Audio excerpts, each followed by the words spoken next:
A Secretaria de Segurança Pública do Estado anunciou uma redução de 20% no número de homicídios no mês de julho, aqui em Alagoas. O anúncio foi feito em uma coletiva de imprensa na manhã de hoje e o repórter Fernando Palmeira traz mais informações, com a participação do governador Paulo Dantas nessa entrevista coletiva. Em Alagoas, deputado Silvio, nós tivemos uma redução comparando julho de 22 com julho de 23, na ordem de 20%, ou seja, nós reduzimos 20% o número de homicídios comparando o mês de julho deste ano com o mês de julho do ano passado. Aconteceu também uma redução de 40% em Maceió, considerando o mesmo período, e uma redução de 12% no município de Arapiraca. As duas maiores cidades do estado de Alagoas tiveram uma redução significativa. Outro dado importante, eu conversando com o secretário Flávio, com o coronel Paulo Amorim, com o delegado Gustavo, com o delegado Zé Carlos também, nós colocamos nas nossas apresentações os números consolidados do início do ano até o último mês de apresentação. Ou seja, quais foram os resultados de janeiro a julho. Nós tivemos um bom resultado, um resultado excelente. Nós só tivemos professora Rosiane, secretária Carol Balbino, 3 anos com menos de 700 homicídios no período de janeiro a julho. 3 anos apenas. 2021, 2022 e 2023. E a gente, quando eu digo a gente, o governo, a Secretaria de Segurança, ela faz essa aferição desses números desde o ano de 2012.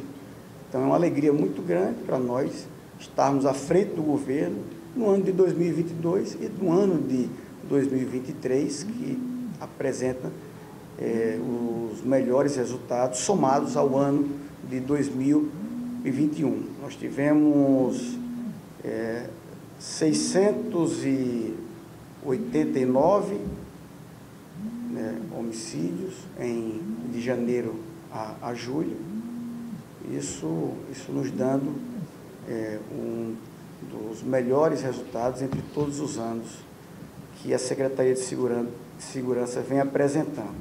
O número de feminicídios também reduziu, comparando o mesmo período de julho de 22 com julho de 23, caiu 80%. Então, muitas vezes as pessoas ficam passando informações que não são verdadeiras, são informações mentirosas. Os nossos números têm credibilidade nacional, inclusive sendo reconhecido pelo Ministério da Justiça e da Segurança Pública, como os números com mais transparência e com mais exatidão. Então, nós tivemos um resultado de redução de 80%, e comparando o período de janeiro a julho de 2022, janeiro a julho de 2023, também tivemos uma redução na ordem de 21%. Então, a notícia assim, muito boa, porque a gente vê com políticas muito proativas, políticas inovadoras para combater a violência contra as mulheres, e a gente percebe que está dando um resultado muito positivo. Tivemos também um resultado muito importante quando a gente trata dos crimes de roubos a pedestres, a casas, a residências, a motos, a veículos de passeio. Tivemos os melhores resultados em todos esses crimes. Reduzimos, comparando com o mês de julho de 2022, comparando ao mês de julho de 2023. Mas o melhor resultado da série histórica, de todos os julhos, desde quando a gente vem medindo esses números, quando a gente se refere a roubos de carros e pedestres, nós tivemos o melhor resultado também de toda a série histórica, e isso é muito importante a gente passar. E toda a repercussão dessa entrevista coletiva que você acompanhou nessa fala do governador Paulo Dantas, você também acompanha na íntegra no decorrer da nossa programação e pelo portal Gazeta Web, o mais completo portal de notícias de Alagoas.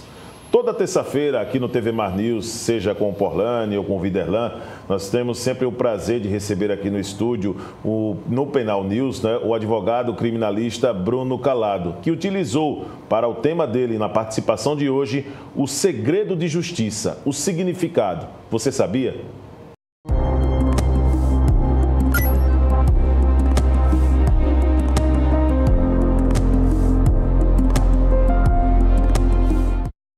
Muito obrigado mais uma vez pela presença. É sempre uma satisfação, Bruno, estar sentado aqui para poder conversar com você durante a participação do quadro Penal News. O que é que significa o segredo de justiça, Bruno? Bom dia. Bom dia, Viderlan. Bom dia a todos os telespectadores da TV Mar. Um prazer imenso, mais uma terça-feira, estar aqui com todos vocês nesse ambiente do qual me sinto muito à vontade para tratarmos sobre assuntos relacionados a essa área penal, a crimes que acontecem, a casos que vem acontecendo. Há assuntos outros relacionados ao direito penal, ao direito processual penal, como é o caso de hoje. Não trazemos um caso concreto, um caso específico, mas trazemos um assunto muito importante, Viderlan, porque muitas pessoas, às vezes, são parte de um processo e não têm acesso àquele processo, às informações, às movimentações daquele processo. E por quê?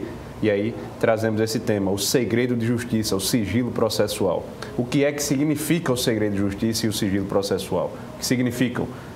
Então, o segredo de justiça, Viderlan, veja bem, em regra, os atos de um processo eles devem ser publicizados, certo? Eles devem ser públicos. Então, em regra, o processo ele deve ser alvo de análise de informações, de movimentações, e as partes, bem como qualquer terceiro, podem ter acesso a esse processo, certo? Mas existem situações em que o segredo de justiça ele é necessário para a desenvoltura daquele processo, seja para a preservação da intimidade da pessoa envolvida naquele sigilo processual, seja para a preservação de provas colhidas ou que irão ser colhidas ainda, certo? Então, impõe-se o segredo de justiça ou sigilo processual nessas situações, para preservar as partes, para preservar colheitas de provas que já foram documentadas, protocoladas aos autos ou que serão ainda. Então, o segredo de justiça é essa situação, em que impõe-se essa blindagem ao processo para que terceiros não venham a vislumbrar o andamento desse processo e acabar dissipando notícias que não eram para ser dissipadas. Certo? Então, esse é o conceito do segredo de justiça. É uma situação em que os atos processuais, eles correm em segredos, restritos unicamente às partes de um processo, quais sejam o Ministério Público, o juiz, o advogado de defesa, as próprias partes que são envolvidas naqueles autos. Porém, Viderlan, existe uma situação, e aí é onde surge a minha crítica, que é a situação do sigilo. O segredo de justiça é isso que eu expliquei, certo? A necessidade do processo correr de uma forma mais discreta, de uma forma mais restrita às partes do processo, para que só eles tenham acesso às informações e movimentações.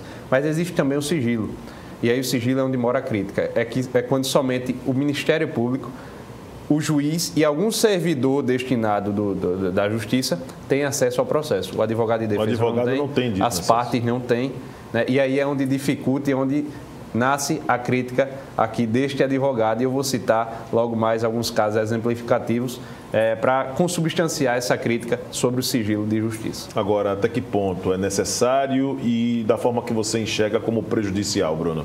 Veja bem, Viderlan, é necessário por quê?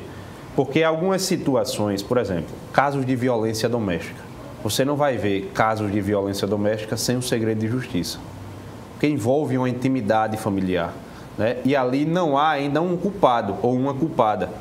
Há uma situação investigativa ou uma situação processual da qual irá ao desfecho da culpabilidade ou não daquela pessoa, quando a sentença penal condenatória transita em julgado, ou seja, não há nada a ser feito mais e aquele indivíduo ou aquela cidadã foi condenado ou foi condenada, certo? Do contrário, veja, se terceiros tivessem acesso àquele processo e no final aquele indivíduo fosse inocentado, veja, muita estigma, muita mácula sobre aquele indivíduo seria criada. não é verdade? Então, um processo de violência doméstica é um exemplo. Um processo de separação, de divórcio, é um outro exemplo onde deve correr em sigilo.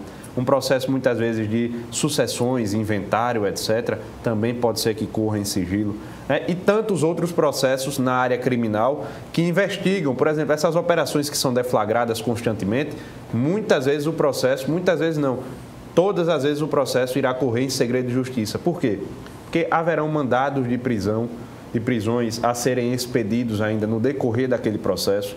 Então, o indivíduo que se julgar suspeito, né, de ter cometido algum ilícito naquela operação, ele sabendo que aquele mandado de prisão será expedido ou foi expedido, ele pode, por exemplo, empreender fuga, né, e não dar cumprimento àquele mandado de prisão. Então, o segredo de justiça muitas vezes é necessário. E aí está a prova da necessidade do segredo de justiça, desde que envolva todas as partes interessadas. Entendo. Na verdade, e não só... Até porque existe um princípio da paridade de armas, Viderlan. Então, deve existir a paridade de armas entre o Ministério Público, que é o órgão acusatório, certo? E a defesa, seja através do advogado particular ou através do defensor público. Mas deve haver essa paridade, essa igualdade. Quando há o sigilo e só o Ministério Público tem acesso ao processo, onde é que fica a paridade de armas se o advogado de defesa não terá acesso àquele processo para prover a defesa do seu interessado, do seu cliente, né? Então, existe essa crítica, fora a liberdade de imprensa, que também é uma crítica muito levantada quando há o segredo de justiça. Por exemplo, esse caso da Marielle Franco, ele correu em sigilo judicial, em segredo de justiça. E aí a imprensa ficou muito restrita nas informações a serem dadas aos interessados, né? Então, a liberdade de imprensa também é algo que critica, é alvo de muita crítica ao segredo de justiça, ao sigilo processual, mas que também pode ser necessário. Por exemplo, interceptações telefônicas, certo? Que são juntadas aos processos. Veja, se todo o processo fosse publicizado, fosse aberto ao público para que fizessem consultas, facilmente essas interceptações seriam divulgadas em até grupo de WhatsApp, em redes sociais outras. Então, deve haver essa cautela. Mas eu vou lhe dar agora um exemplo prático, Viderlan, um caso em concreto que eu estou atuando, inclusive. Veja bem, houve um homicídio em Batalha, na comarca de Batalha. Os réus estão foragidos, meus clientes, certo? Estão foragidos. E aí eu fui colher a assinatura da procuração deles para fazer a juntada da procuração e pedir a derrubada do mandado de prisão preventiva que está expedido. Existem mandados de prisão preventiva. Sim. E o delegado está a todo custo, em decorrência do seu profissionalismo, e aí o delegado não tem nada a ver com essa problemática, ele tem que dar cumprimento ao mandado de prisão, está tentando prender os clientes, tudo bem. Mas e aí se esse mandado de prisão preventiva, como eu estou provando que ele for desnecessário ao andamento processual? Como é que fica a situação? Como é que eu posso entrar naquele processo que corre em sigilo, ou seja, eu não estou tendo acesso ao processo? Como é que eu vou poder entrar nos autos, certo? Para ingressar com um requerimento de revogação de prisão preventiva, por exemplo, para quebrar esse mandado de prisão expedido. Então, assim, quando o sigilo processual afeta diretamente a defesa, é um perigo a paridade de armas, é um perigo a outro princípio muito afamado do direito processual penal, que é o princípio da ampla defesa e do contraditório, né? Então, aquele indivíduo que está sendo alvo daquele mandado de prisão preventiva, ele não pode se defender para comprovar que ele não estava envolvido naquela situação, ou então que a prisão naquele momento é algo desnecessário, e ele pode responder ao processo em liberdade, porque ele tem uma residência fixa, ele tem um trabalho fixo, ele tem bons antecedentes, a esposa está gestante de 8 meses, entendeu? Então, existem vários requisitos, né, capazes de demonstrar que aquela prisão preventiva, neste momento processual, é ineficaz, é desnecessária. Mas como eu vou comprovar isso se eu não tenho acesso ao processo? Para narrar por que essa prisão é desnecessária. E aí o sigilo é algo muito tendencioso à acusação, né? Porque escanteia a defesa a ponto de só o Ministério Público e o juiz e algum servidor daquela vara terem acesso a esse processo, e escanteia a defesa, comprometendo diretamente esse princípio da ampla defesa do contraditório. É um absurdo. E aí eu venho brigando agora em sede de habeas corpus, né? Impetrei uma ordem de habeas corpus no Tribunal de Justiça. É o meio legal, então, impetrar um habeas corpus acaba sendo o único meio legal que o advogado que não tem acesso a esses elementos o único meio, Viderlan, e não respeitando até a completude processual. Por quê? Porque no habeas corpus eu costumo fazer a narrativa fática de tudo que aconteceu. Mas como eu vou fazer a narrativa fática de tudo que aconteceu se eu não estou tendo acesso ao que consta no processo. Entendo. Somente ao inquérito policial. O inquérito policial, que é essa fase investigativa da polícia, em regra é um procedimento sigiloso. Ou seja, terceiros não podem chegar lá na delegacia, eu quero ver o inquérito policial que está tramitando. Não pode, certo? E isso aí eu defendo. Não Mas está no meio de investigação legal, nesse caso, como representante... Eu posso, você aí eu pode, posso, né? Exatamente. Mas vedar o advogado de ter acesso a um processo, a atos já documentados, existe uma súmula do Supremo Tribunal Federal, a súmula de número 14, que diz que o defensor, o advogado, ele poderá ter acesso aos documentos já protocolados, aos atos já documentados de um processo.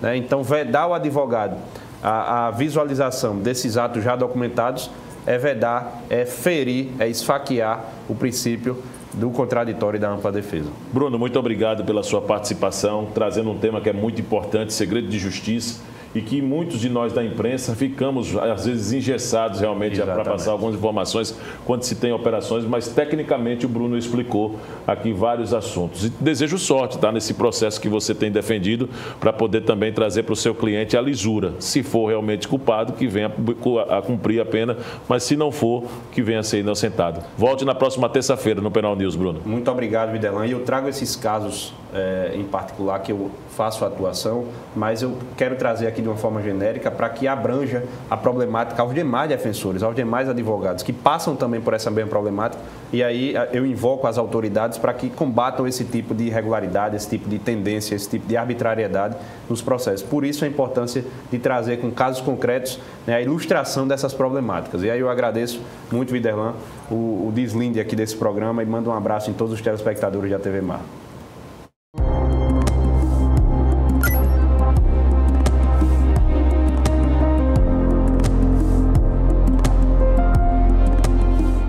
Na próxima terça-feira, o homem estará de volta com o pavio aceso aqui no TV Mar News, tá certo? Com mais um Penal News. Nós vamos agora a um rápido intervalo. Na volta, o terceiro e último bloco deste TV Mar News. Voltamos já.